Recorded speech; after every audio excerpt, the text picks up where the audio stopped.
नमस्कार सर। नमस्कार। सर क्या नाम है आपका? मेरा शेर सिंह नाम है जी। शेर सिंह जी, आप कहाँ से हैं? मैं बहादुरपुर पसोली, जिला बुलंदशहर, उत्तर प्रदेश से हूँ जी। शेर सिंह जी, संत रामपाल जी महाराज से नाम दीक्षा आपने कब ली? सर मैंने गुरुजी संत रामपाल जी महाराज से जो दीक्षा सन 2013 28 जून को ली। सर, संत रामपाल जी महाराज से नाम दीक्षा लेने से पहले क्या आप कोई भक्ति साधना भी करते थे? जी, जो पारंपरिक भक्ति साधनाएं सभी लोग करते हैं, समाज में प्रचलित हैं, वही सभी साधनाएं करते थे, जिसमें विशेष हम बजरंगबली और जार बाबा को मानते थे, क्योंकि हम राजस्थान में, हमारे पापा जी रेलवे में थे, तो राजस्थान क्षेत्र में रहते थे, हरियाणा के नज़दीक है, सिरसा पड़ता है, तो वहाँ रहते थे। वहीं जारबीर बाबा को सबसे ज़्यादा मैं मानता था। सर फिर आप संत रामपाल जी महाराज की शरण में कैसे आए?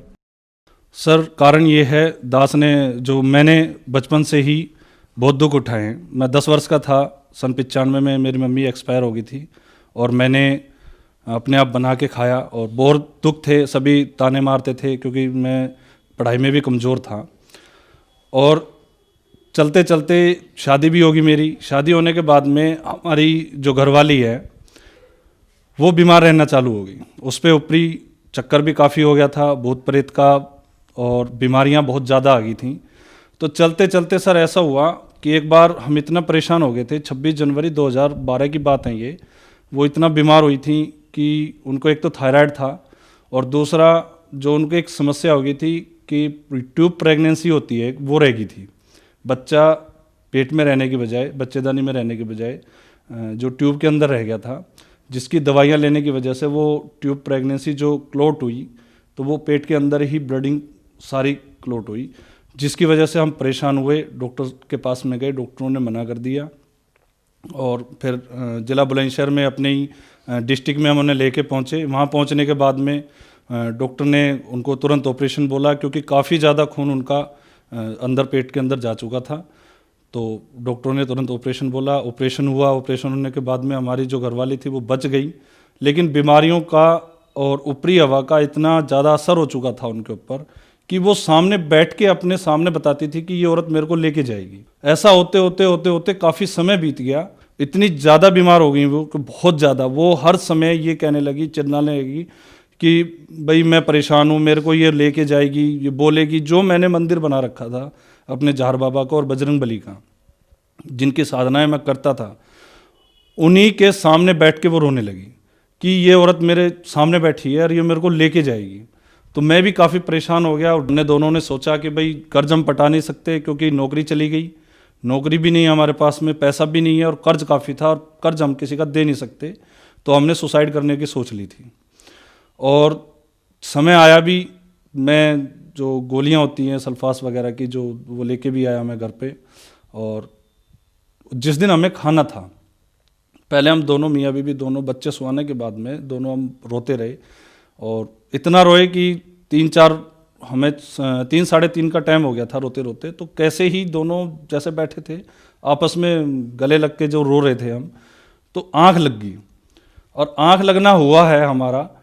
और उसके बाद में क्या हुआ कि हम सुबह उठा और उठ के जैसे मैं नहाने के लिए चला तो P7 न्यूज़ चैनल पर एक संत रामपाल जी महाराज की मैंने सबसे पहले सत्संग सुना। उन्होंने कहा कि कोई भी दुख है वो परमात्मा टाल सकता है। तो ये चीज़ मेरे को हर्ट करी। भाई भक्ति तो मैं भी बचपन से करता आ रहा हूँ, लेकिन ऐसी क्या चीज़ है कि जो ये संत पहली बार इस चीज़ को कह रहे हैं। मैंने तुरंत वहीं नहाना बंद करके मैं बिल्कुल सामने टीवी के सामने बैठ गया और उनका पूरा सत्संग सुना। सत्संग सुनने के बाद में कुछ अंदर से प्रेरणा जगी। फिर मैं अगले दिन टीवी को चलाकर बैठ गया। जब उन्होंने गीता खोल के हर चीज़ बिल्कुल क्लियर करके बताई कि हम भक्ति जो कर रहे हैं वो शास्त्र अनुकूल नहीं कर रहे, और ये चीज़ मैंने गीता में उनके बताए हुए अनुसार देखी।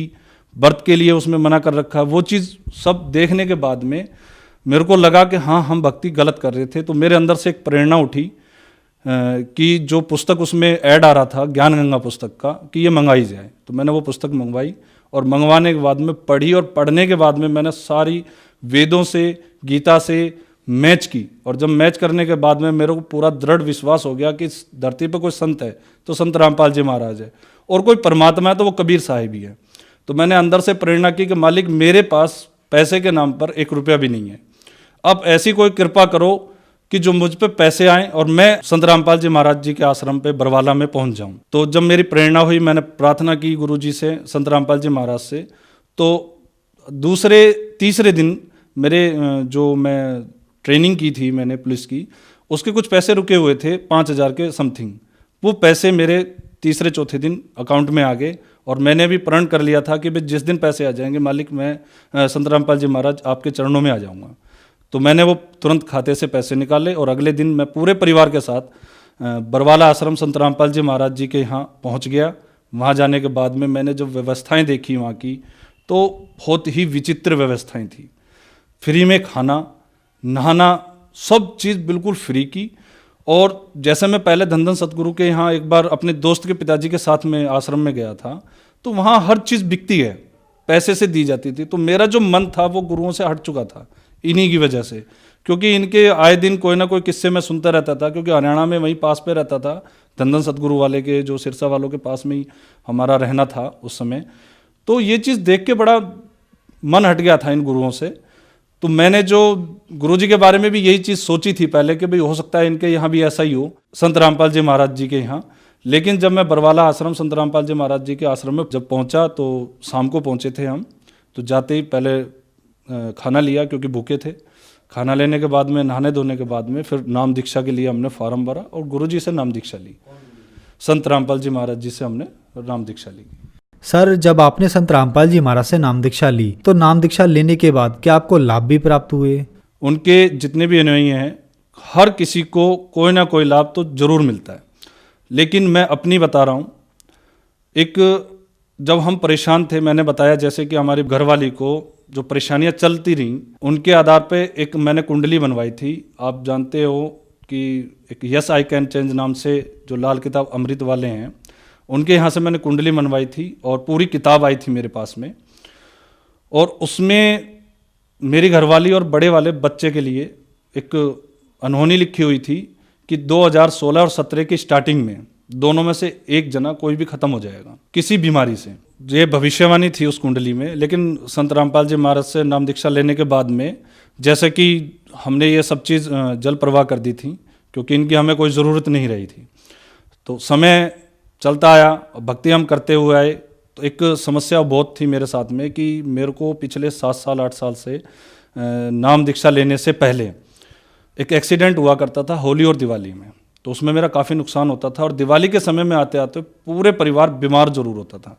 लेकिन संत रामपाल जी महाराज से दीक्षा लेने के बाद में बीमारियां घर से बिल्कुल चली गईं और जो घरवाली को ऊपरी चक्कर था वो बिल्कुल ठीक हो गया उसी दिन से, जिस दिन उन्होंने नाम दीक्षा ली। संत रामपाल जी महाराज से नाम दीक्षा लेने के बाद में उनकी जो ऊपरी जो बोलते हैं भूत प्रेत की व्याधा थी वो उसी दिन से ख़त्म हो गई है।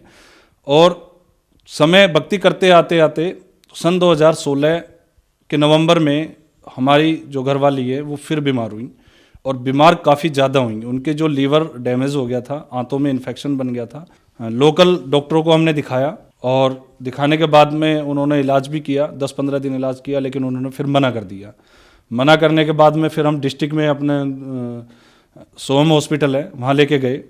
वहाँ डॉक्टर जो हैं उन्होंने इलाज किया उनका, लेकिन 15-20 दिन के बाद में उन्होंने भी मना कर दिया और रेफ़र कर दिया कि भाई इनका जो इन्फेक्शन है वो ठीक नहीं हो रहा और जो लीवर की प्रॉब्लम है वो ज़्यादा बढ़ रही है। क्योंकि आते आते उस समय तक आते आते हमारी जो घरवाली हैं उनका पानी भी दूभर हो गया था पीना, क्योंकि जैसे ही पानी पीती थी तुरंत उल्टी कर देती थी। तब मुझे वो भविष्यवाणी जो थी, जो मैंने वो लाल किताब अमृत मंगाई थी, वो याद आई मुझे कि भाई उसमें भविष्यवाणी की हुई है कि या तो लड़का बड़ा वाला या घरवाली किसी बीमारी की वजह से ख़त्म हो जाएंगे।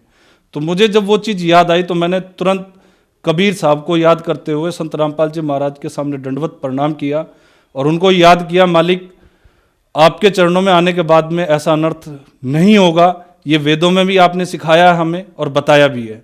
तो मैंने तुरंत जब वो चीज़ याद आई तो मैंने गुरुजी संत रामपाल जी महाराज को याद किया और प्रार्थना लगाई उन्हीं से। फ़ोन द्वारा प्रार्थना लगाई जाती है, अगर कोई संकट आता है किसी पे तो हम अपने गुरुजी संत रामपाल जी महाराज को अपनी प्रार्थनाएं बताते हैं कि गुरुजी हमें ये समस्या है। तो जब मैं उनको नामदान सेंटर लेके गया, वहाँ उनका नाम शुद्ध करवाया और गुरुजी का जवाब आया कि बेटा आपकी घरवाली ठीक हो जाएंगी, बस भक्ति करो और परमात्मा आप पे दया करेंगे। उसी समय उसी दिन से हमारी जो घरवाली हैं वो ठीक होना स्टार्ट हो गई और 10 या 15 दिनों में बिल्कुल ठीक होगी बिना दवाई गोली के। फिर उनके कोई इलाज नहीं करवाया मैंने, सिर्फ नाम शुद्ध करवा के भक्ति बढ़वाई और कुछ धार्मिक यज्ञ होते हैं जो हमारे गुरुजी करवाते हैं संत रामपाल जी महाराज, वो किए और बिल्कुल ठीक हो गई वो। तो वो भविष्यवाणी भी हमारे संत रामपाल जी महाराज ने अपनी भक्ति जो वो बताते हैं शास्त्रों अनुकूल उसके द्वारा बिल्कुल ठीक कर दी। आज भी मेरे दोनों बच्चे, मेरी घरवाली और मैं बिल्कुल ठीक हैं, कोई हमें समस्या नहीं है किसी भी प्रकार की। ये लाभ मिला मुझे। और आध्यात्मिक लाभ ये हुआ मेरे को कि मैं जिस विभाग से ताल्लुकात करता हूँ, एक तो रिश्वत लेने का बहुत ज़्यादा मैं आदी था, रिश्वत भी लेता था, नशा भी करता था, और एक ये कुबेर और गुटके जो ऐसी चीज़ें जो मेरे को हर टाइम चाहिए थी, कभी कोई भी व्यक्ति मेरी छुड़वा नहीं सका। और हमारी घरवाली ने भी काफ़ी कोशिश की कि भाई इन चीज़ों को छोड़ दो, कोई एक्स्ट्रा काम कर लो। मैंने क्या एक्स्ट्रा, क्या बीड़ी पीनी और स्टार्ट कर दी, ये तो छूटे नहीं, एक बीड़ी चीज़ और। लेकिन जब गुरुजी से प्रार्थना की, उनसे आशीर्वाद लिया, संत रामपाल जी महाराज जी से मैंने जब आशीर्वाद लिया और उनसे प्रार्थना की खुद सामने, मैंने पहले संत इस धरती पे ऐसा देखा है जो संत रामपाल जी महाराज कि जो अपने भक्तों से रूबरू मिलते हैं, उनकी समस्याएं सुनते हैं, उनको आशीर्वाद देते हैं। ऐसा संत मैंने आज तक कोई धरती पर नहीं देखा, क्योंकि जितने भी संत देखे मैंने और जहाँ भी मैं गया वहाँ सब हाथ हिलाते हुए दूर से चले जाते, लेकिन संत रामपाल जी महाराज ही ऐसे देखे कि जो अपने भक्तों के पास जा जाके, अपने अनुयायियों के पास जा जाके उनकी समस्याओं को पूछना और उनका निवारण करना और आशीर्वाद देके उनकी हर भक्ति को दृढ़ करना। सर, आपने बताया कि आप पारंपरिक पूजाएं करते थे, तीर्थों पर जाते थे, आपकी पत्नी का लीवर खराब हो गया था, डॉक्टरों ने मना कर दिया था। संत रामपाल जी महाराज से नाम दीक्षा लेने के बाद उनका लीवर ठीक हो गया। सर, मेडिकल लाइन में जब कोई पार्ट्स खराब हो जाता है तो वह खराब हो जाता है, ठीक नहीं हो सकता। तो संत रामपाल जी महाराज के पास ऐसी क्या दवाई भक्ति है जहाँ मेडिकल साइंस फेल हो जाता है, उन लोगों को संत रामपाल जी महाराज ठीक कर रहे हैं? देखिए, अभी मैंने जब आपको बताया कि मैंने सब चीज़ शास्त्रों में, गीता जी में प्रमाण देखा। हम एक तरफ कहते हैं कि परमात्मा सब कुछ कर सकता है, लेकिन जहाँ संत रामपाल जी महाराज का ज्ञान आता है तो वहाँ लोग अलग बातें क्यों करते हैं। परमात्मा सब कुछ कर सकता है भाई, हम भी मानते हैं। क्यों? क्योंकि उन्होंने भक्ति हमें वही दी है जो शास्त्रों अनुकूल है। हमने आडंबर नहीं कर रहा, हमने जो पहले भक्ति करते थे, सारी भक्तियां करते थे, सेवाएं हमारे अंदर थी। हम कभी किसी साधु संत को अगर कोई घर आ जाता था, खाना खिलवाना, और आज भी है, कोई आए घर खाना खिलवाते हैं। लेकिन पहले क्यों नहीं लाभ मिलते? क्योंकि पहले हमने मनमानी सेवा पूजाएं कर रखी थी, अपने मनमानी सेवाएं करते थे। कहीं भी किसी ने कहा कि भाई उस चावड़ को पूज लो, उसको पूजने चले गए। किसी ने कहा मेहंदीपुर चले जाओ, वहाँ चले गए। किसी ने कहा जार बाबा चले जाओ, वहाँ चले गए। लेकिन हमने कोई संपूर्ण भक्ति, आज तक कोई संत नहीं मिला था संत रामपाल जी महाराज के अलावा। संत रामपाल जी महाराज ने इस धरती के एक भी देवता को नहीं छोड़ा है। उन्होंने दोपहर की आरती में 33 करोड़ देवताओं की वंदना तक बता रखी है। जब हम सबका आदर करेंगे, सम्मान करेंगे, तो सभी हमें लाभ देंगे। इसका मतलब यह है कि संत रामपाल जी महाराज देवी देवताओं की पूजा करवाते हैं? नहीं, आप पूजा और भक्ति में अंतर है। संत रामपाल जी महाराज, कबीर साहब पूर्ण परमात्मा की तो पूजा बताते हैं, बाकी सभी देवी देवताओं की आप भक्ति बताते हैं। सर, जो श्रद्धालु आज आपको टीवी पर देख रहे हैं, आप उन्हें क्या कहना चाहेंगे? समाज से सभी से प्रार्थना है, क्योंकि सब एंड्रॉयड फ़ोन चलाते हैं, अधिकतर 90% लोग आज के समय में पढ़े लिखे हैं, और हमारे संत रामपाल जी महाराज कोई भी बात अपनी तरफ से नहीं बताते हैं। अगर किसी भी व्यक्ति को ये लगे कि इन्होंने अपनी तरफ से कोई बात बताई है, तो जो नंबर सत्संग चैनल पे आते हैं, आप उन पे कंप्लेंट कर सकते हैं। लेकिन पहले उस चीज़ को चेक करें, देखें। ज्ञानगंगा पुस्तक मंगाएं, जीने की राह पुस्तक मंगाएं, इन दोनों पुस्तकों को मंगाएं, या कोई भी एक पुस्तक, ज्ञानगंगा पुस्तक मंगाएं, आप उसे पढ़ें। ज्ञानगंगा में जो भी चीज़ दी गई है, वेदों के आधार पर, गीता जी के आधार पर, कुरान के आधार पर, बाइबल के आधार पर, सभी शास्त्रों के आधार पर, सभी धर्मों के आधार पर आपको पुस्तक दी गई है। वो मात्र 20 रुपये की आप किसी उससे ले सकते हैं, और यहाँ आप SMS करेंगे तो फ्री भी आ जाएगी आपके यहाँ पे। उसे पढ़ो, समझो, और समझने के बाद में जब आप उसे मैच कर लो, देख लो, तो उसके बाद में संत रामपाल जी महाराज की शरण में आएँ और भक्ति करें। सर, अब आखिरी सवाल आपसे, संत रामपाल जी महाराज से नाम दीक्षा कैसे ले सकते हैं? संत रामपाल जी महाराज से नाम दीक्षा लेने के लिए जो आप चैनल देख रहे हैं, इसके नीचे एक पीली पट्टी चलती है, उसके ऊपर मोबाइल नंबर आते रहते हैं। आप उन पर कांटेक्ट कर लें, वहाँ का आपको नामदान सेंटर का नंबर दे दिया जाएगा, एड्रेस दे दिया जाएगा। आप संत रामपाल जी महाराज से नाम दीक्षा ले सकते धन्यवाद सर। हैं। नमस्ते।